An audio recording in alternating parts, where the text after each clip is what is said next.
আসসালামু আলাইকুম, কেমন আছেন সবাই? রোদে দেওয়ার ঝামেলা ছাড়াই নতুন আমের আচার রেসিপি নিয়ে হাজির হলাম। তাহলে চলুন মূল রেসিপিতে চলে যাই। প্রথমে আমটাকে ভালো করে ধুয়ে নেব, তারপরে সাইজ অনুযায়ী কেটে নেব। আমি আমার মতো করে কেটে নিয়েছি, আপনারা আপনাদের পছন্দ অনুযায়ী কেটে নেবেন।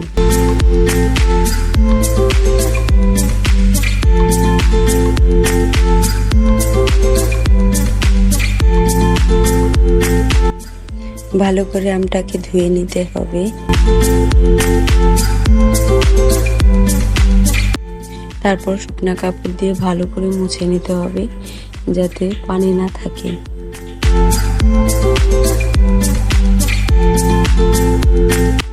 আচার বানাতে যে উপকরণগুলো লাগবে: 5 ফোড়ন, চিনি, শুকনা মরিচ, সরিষার তেল।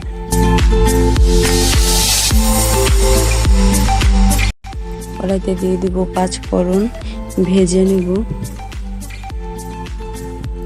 নামিয়ে নিয়েছি, দিয়ে দিয়েছি শুকনা মরিচ, ভেজে নামিয়ে নিয়েছি। দিয়ে দিলাম সরিষার তেল পরিমাণ মতো। তেল গরম হলে দিয়ে দেব রসুন বাটা, দিয়ে দেব 1 চামচ হলুদের গুঁড়া, নেড়ে চেড়ে দিয়ে দেব আমটাকে নেড়ে চেড়ে দিয়ে দেব চিনিটা কিছুক্ষণ নেড়ে চেড়ে দিয়ে দেব পরিমাণ মতো লবণ। নামিয়ে নেওয়ার আগে দিয়ে দিতে হবে ভাজা মশলা।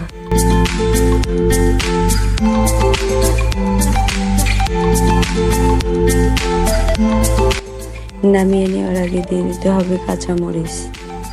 কিছুক্ষণ নেড়ে চেড়ে নামিয়ে নিতে হবে। তাহলে হয়ে গেল আমার আজকের টক ঝাল মিষ্টি কাঁচা আমের আচারের রেসিপি। যদি আমার ভিডিওটি ভালো লেগে থাকে তাহলে লাইক, সাবস্ক্রাইব করে দিবেন।